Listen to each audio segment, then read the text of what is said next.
Добрый день, коллеги. Уже вечер. Меня зовут Кирилл Николаев.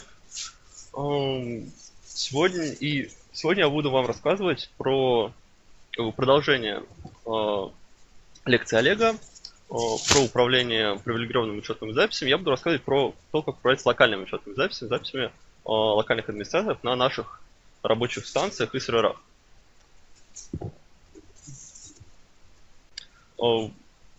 Слайды у меня будут на английском, так как это потом запись будут смотреть наши зарубежные коллеги, но я все вам расскажу на русском. На каждом Windows машине у нас есть, по крайней мере, одна локальная учетная запись.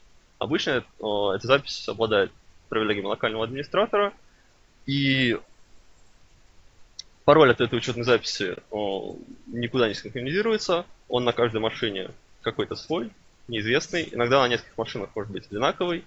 И в нормальной ситуации обычно администратор не знает, какой пароль где используется у него на машине. Как с этим как мы управляли этими учетными записями раньше? Во-первых, вручную. Администратор мог ввести какую-то базу данных, там Excel-таблицу, на какой машине какие пароли.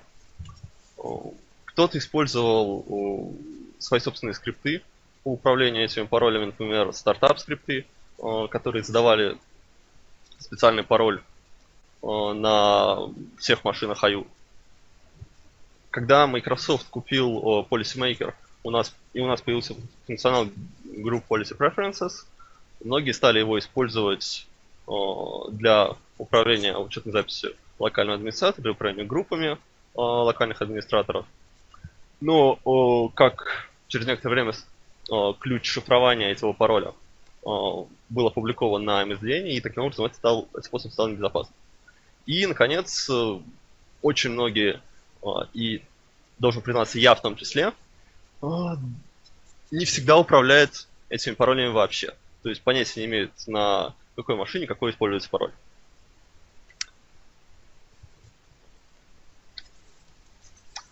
В чем основная проблема?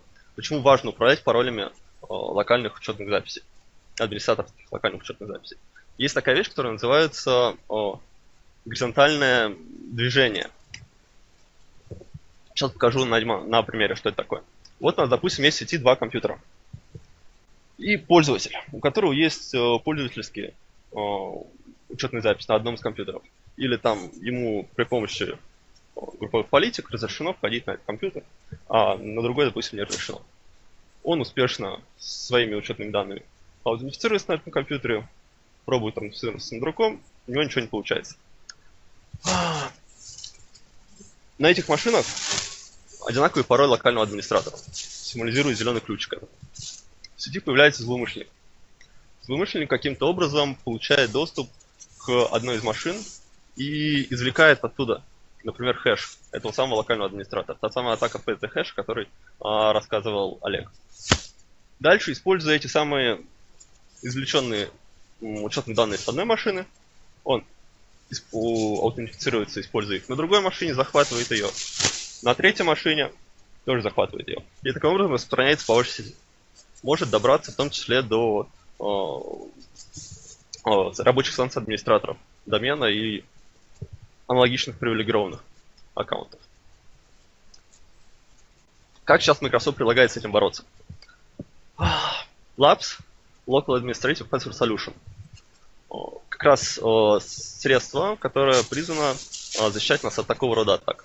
Это часть инициатив Microsoft под названием PopSlam.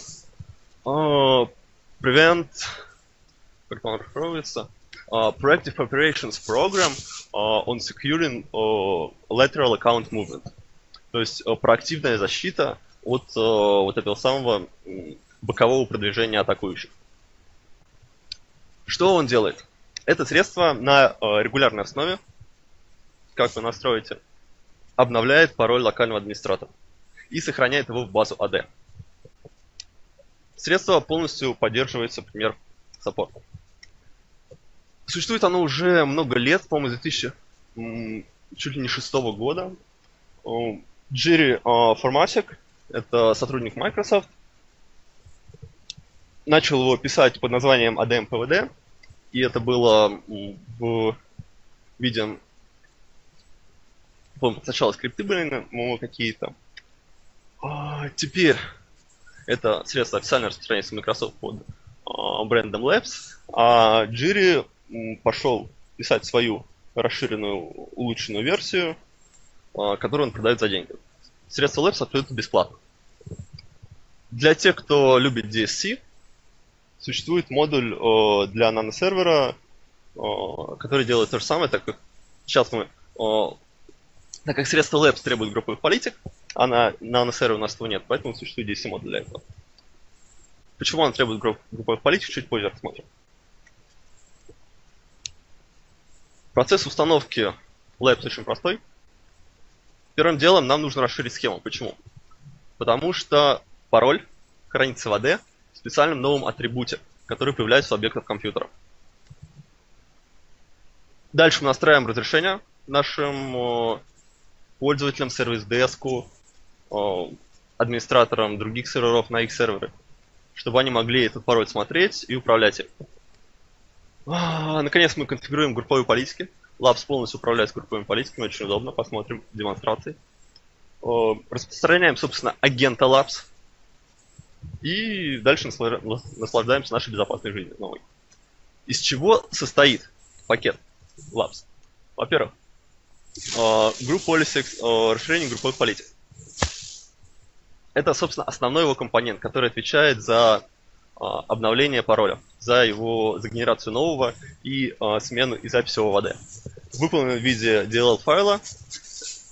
В то время, когда вы обновляете групповую политику, GP-апдейт запускается на компьютере, или по расписанию каждый час этот компьютер делает, выполняется код внутри этого компонента, если нужно, обновляет пароль. Для того, чтобы администраторам было удобно работать с этими паролями, просматривать их, сбрасывать, существует графическое средство ADM-PVD UI.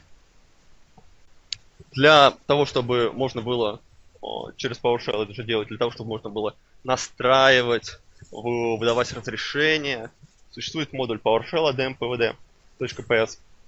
И, наконец, так как конфигурация Labs происходит через групповые политики, существует ADMX шаблон.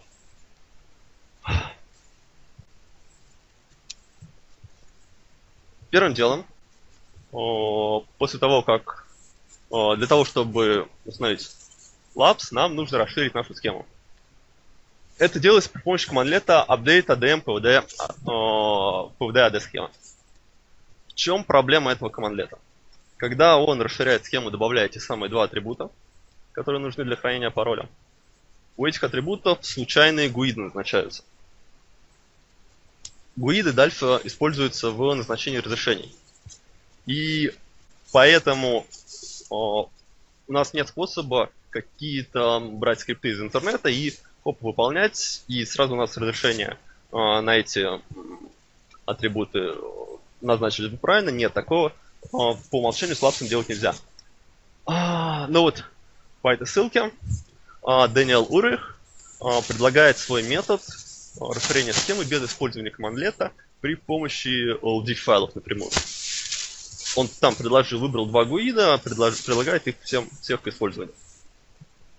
Это позволит вам более быть уверенными в том, что вот этот атрибут именно то, что вы хотите менять в скриптах, например.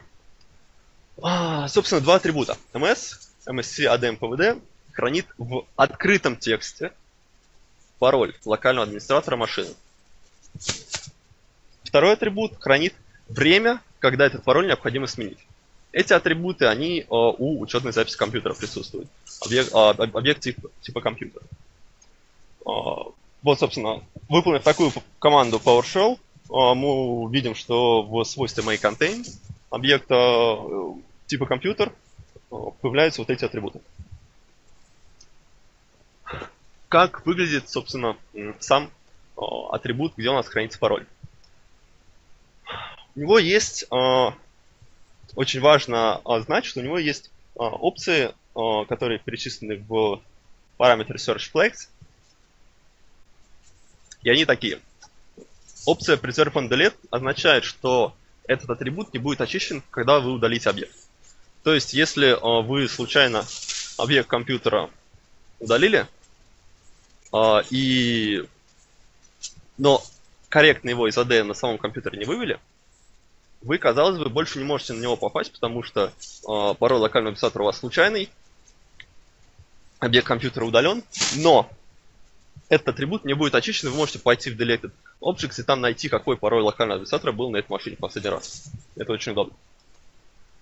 Опция Never Audit Value означает, что в журнале безопасности на контроллерах не будет записываться значение этого атрибута.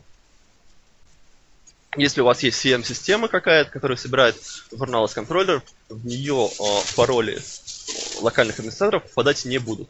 Даже если у вас настроен аудит всех событий изменения атрибутов в домене.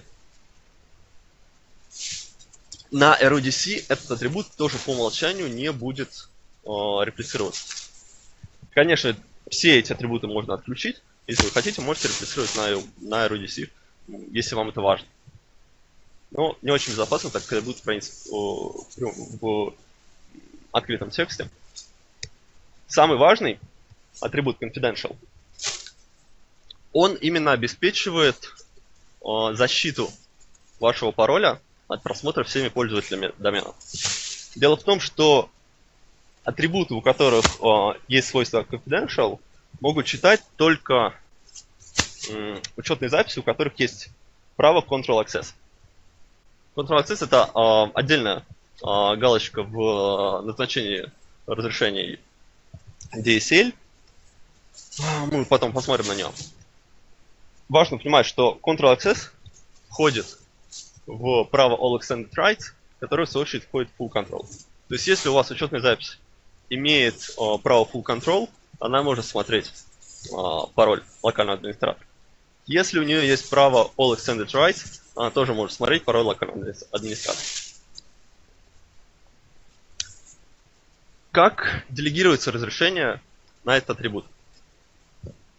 Во-первых, командлет setADM pvd computer self permission, он позволяет компьютеру, собственно, обновлять свой собственный пароль. Вот мы видим право write property на атрибут ADM pvd для самого себя. Важно, что компьютер читать пароль не может. При этом для того, чтобы знать, когда ему обновлять пароль, на ADM pvd expiration time у компьютера есть read property. Командлет set ADM pvd read password permission как раз позволяет вашим службе поддержки или администратору сервера читать из AD пароль локального администратора. Он что делает? Он именно выставляет галочку Control Access.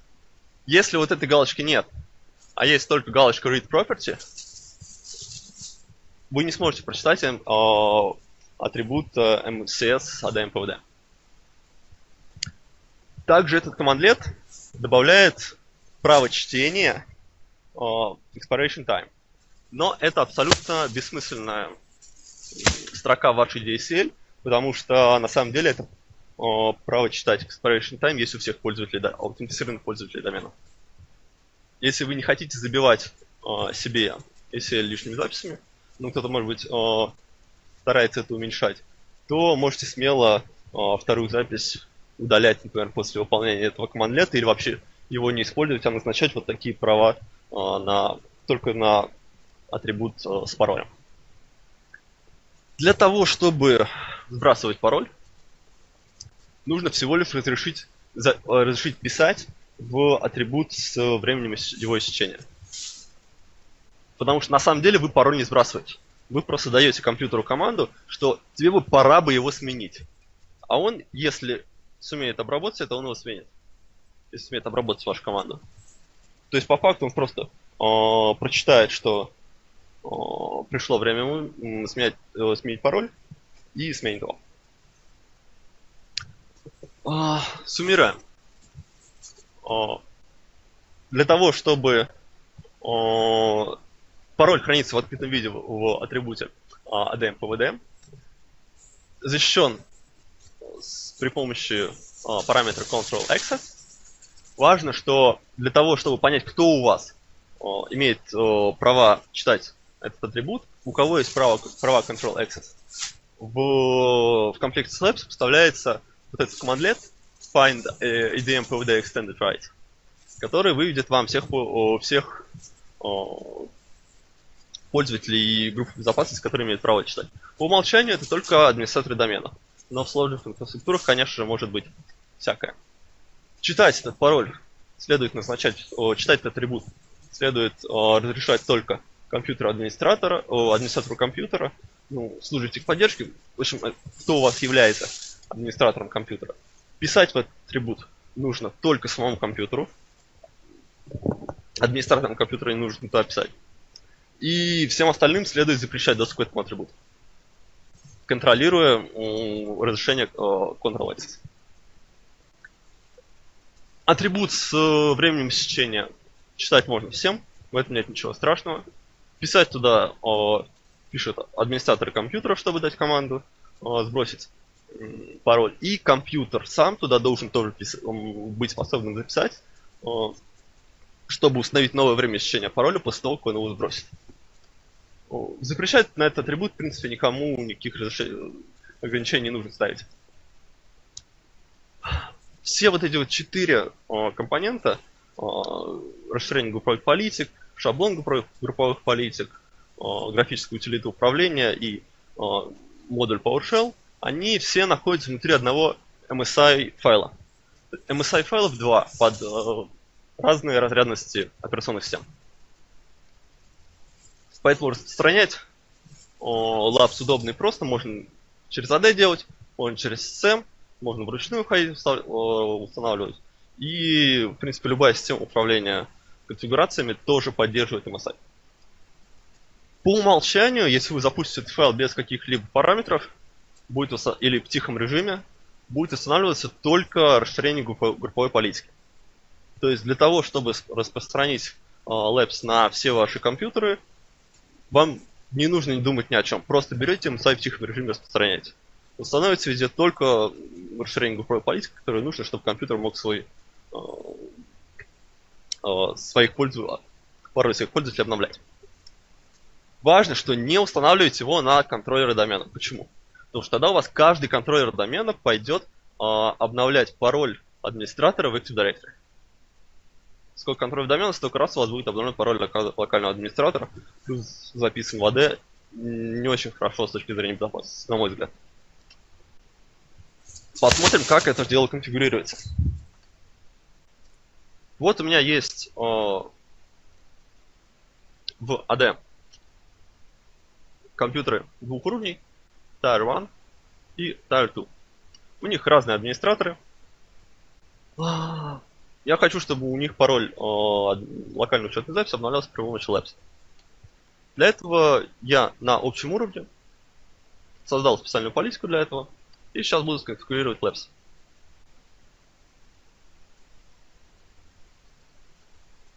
В разделе Administrative Policies появился раздел для конфигурации Labs, так как у меня здесь стоят, собственно, эти самые шаблоны политик. Есть всего 4 настройки у него. Первая настройка определяет, как будет у нас генерироваться пароль. Его сложность и длина, и срок действия. По умолчанию установлена самая высокая сложность, случайность пароля, и длина в 14 символов. Конечно, все можно поменять. И по умолчанию срок действия пароля 30 дней. Я это для демонстрации так оставлю. Можно это менять. Вот эта настройка определяет имя учетной записи, которым мы будем управлять. Дело в том, что Labs может управлять только одной единственной учетной записью. Это его минус.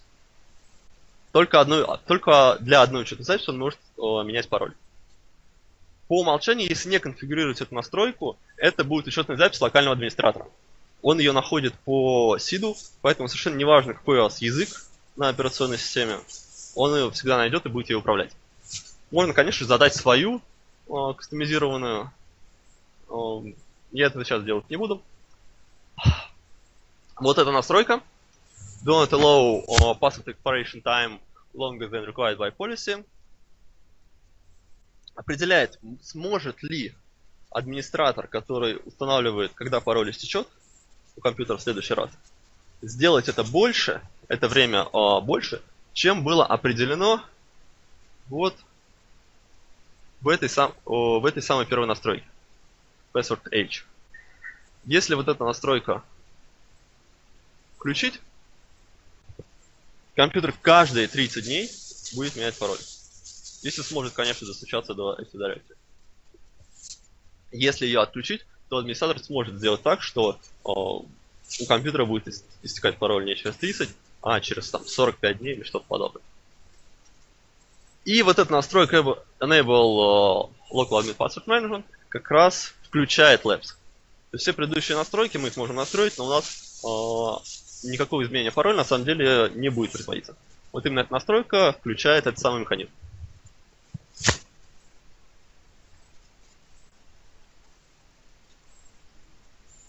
Да, пароль генерируем.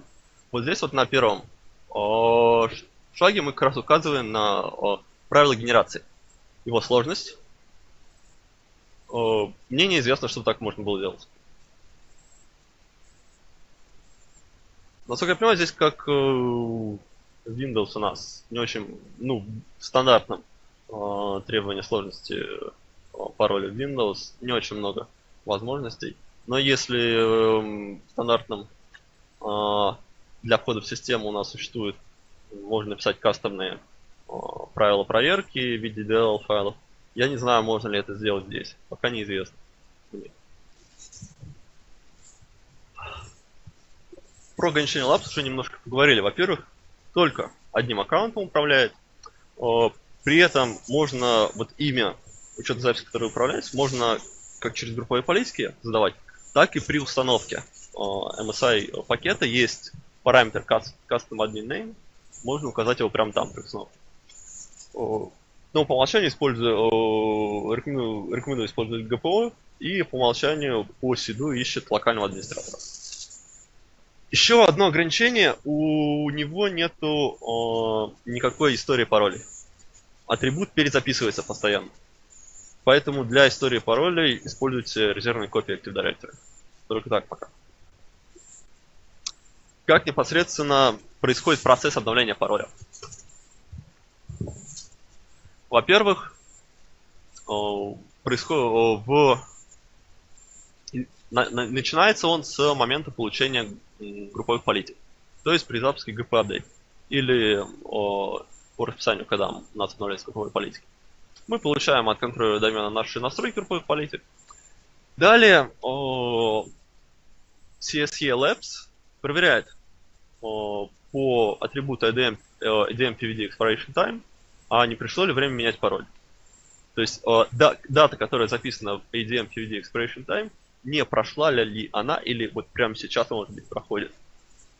Если пора менять пароль, то генерируется новый пароль с использованием функции системной crypt-gen-random. И он пытается записаться дальше в AD. Важно, что он пока что не изменен. Он только сгенерирован и пытается записаться в атрибут в Active Directory. Если получилось записать, то обновляется время течения пароля, и он записывается в локальную базу SAM. Если не получилось соединиться с AD, или не получилось записать этот атрибут, то каждые 1,5 часа это будет повторяться, этот процесс. Он будет пробовать еще раз записать его в AD и после этого сохранить уже локально. Ну и в конце концов, когда-нибудь он его сохраняет. Давайте посмотрим, как управляется Labs. Вот у меня в домене есть два организационных подразделения, Tier 1 и Tier 2. И я воспользовался командлетами Labs, о которых говорил раньше, для настройки некоторых разрешений. Давайте посмотрим на них. Да. Повторюсь еще раз, для тех, кто смотрит нас онлайн. Подразделение Tier 1, я, его администратор, выдал право читать при помощи атрибута ADM PWD на его машинах при помощи делегирования права Control Access. Также я этому администратору выдал на его машинах право сбрасывать пароль при помощи записи в атрибуты ADM PWD Expiration Type. На второе подразделение я выдал права немножко по-другому. Этому администратору я выдал право только сбрасывать пароль, чтобы продемонстрировать вам, как это все работает.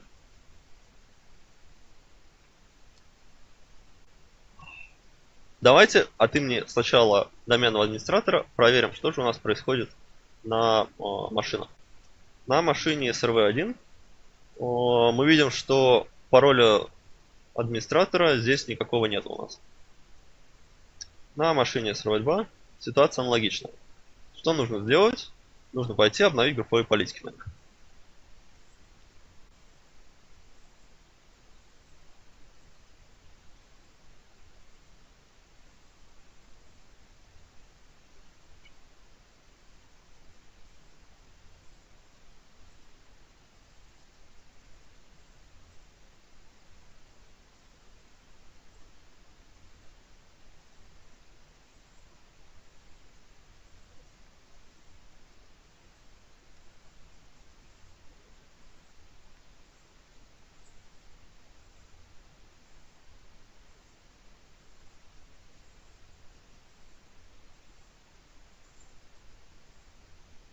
Ну, компьютерная политика на первой машине обновилась нормально. Давайте посмотрим, что у нас получилось. Вот записался пароль ее локального администратора в AD. И записалось время, когда он истекает. При этом на второй машине по-прежнему ничего нет. Пойдем обновим на ней тоже.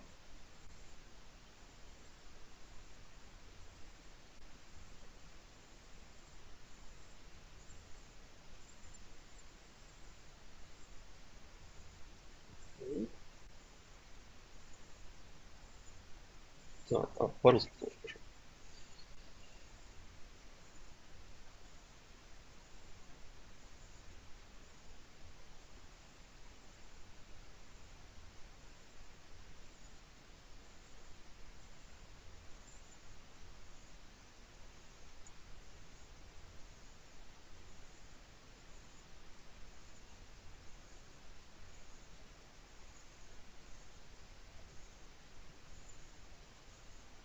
Ну вот, обновили здесь групповую политику. Еще раз смотрим атрибуты. Вот, получился другой пароль. И он записан в AD. Теперь что, если мы хотим пароль на SRV1, например, сбросить принудительно? Я это право делегировал администратору Tier1 Admin, от имени которого я зашел на эту машину. Не обязательно совершенно заходить локально на машину для того, чтобы сбросить с нее пароль, конечно же. И вот при помощи такого средства с графическим интерфейсом можно его обновить. Нам нужно компьютер найти. И это средство, оно позволяет без всякого использования оснасток AD тоже посмотреть пароль. Посмотреть, когда он истекает, и назначить время, когда он истекает. Время можно вот выбрать по календарю. Вот если мы сейчас здесь выберем больше 30 дней, для компьютера это будет то же самое, как 30 дней, потому что мы установили соответствующий параметр групповой политики. Если выбрать время текущее или в прошлом, для компьютера это будет сигнал к сбросу пароля. Нажмем Set, чтобы пароль был сброшен. Он, разумеется, сброс происходит не в онлайне. Нам нужно выполнить команду еще раз gp-update, чтобы отработал механизм обработки этих настроек.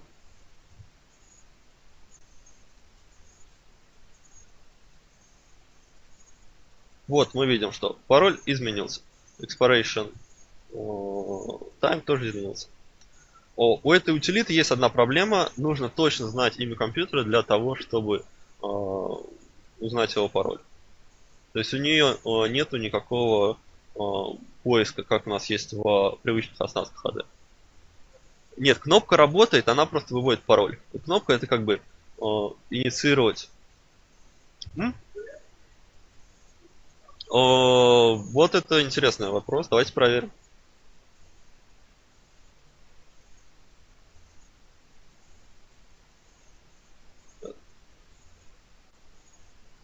Ну, видите, видимо, она по полю Sam Account Name ищет. Трафик в открытом виде или нет, можем проверить. После, если у нас останется время, можем поиграться со всем этим.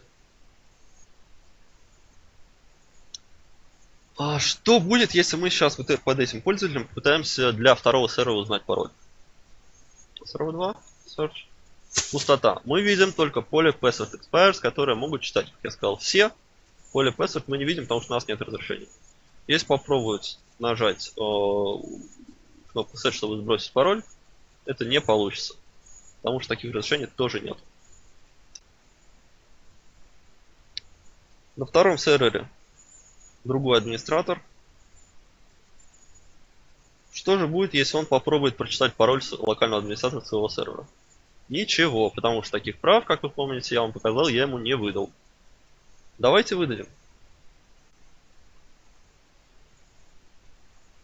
От имени локального админа, доменного админа. Конечно, я команд не помню, поэтому сейчас вспомним.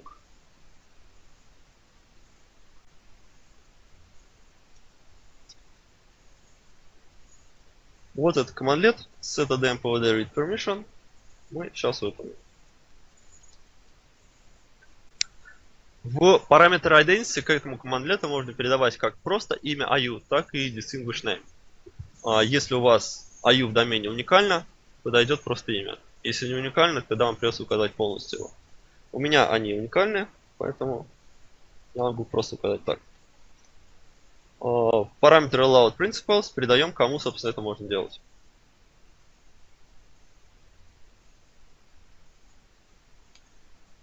Делегировали. Вернемся обратно на наш сервер и попробуем еще раз. Все, теперь пользователь может читать пароль своего сервера. Хорошо, пароль пишется в AD, а работает ли это на самом деле? Может быть, это все просто фикция по генерации смешных атрибутов в AD. Давайте проверим. И зайдем на этот сервер под вот этим самым паролем. Для этого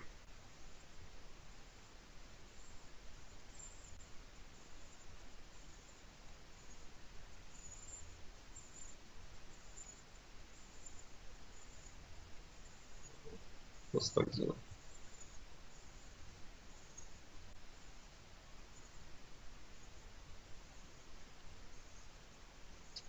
Проверяем, что пароль у меня здесь именно тот, какой нужен. Да, у меня в буфере именно это самый случайный пароль. Сервер SRV2.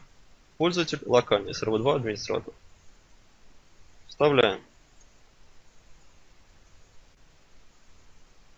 Что-то происходит.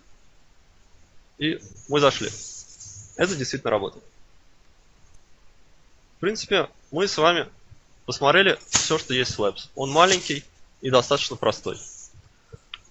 Для того, чтобы скачать его, можете пройти по этой ссылке. Важно при его настройке прочитать официальный Security Advisory, где он описывается статью на Технете. Также есть здесь хорошие ссылки по общим рекомендациям Microsoft по защите вашей сети от PSD-хэш, от всяких зловредных горизонтальных перемещений. И, конечно же, нужно читать и применять лучшие практики по защите Active Directory. Эти ссылки, они будут, конечно же, в кликабельном виде в презентации вам.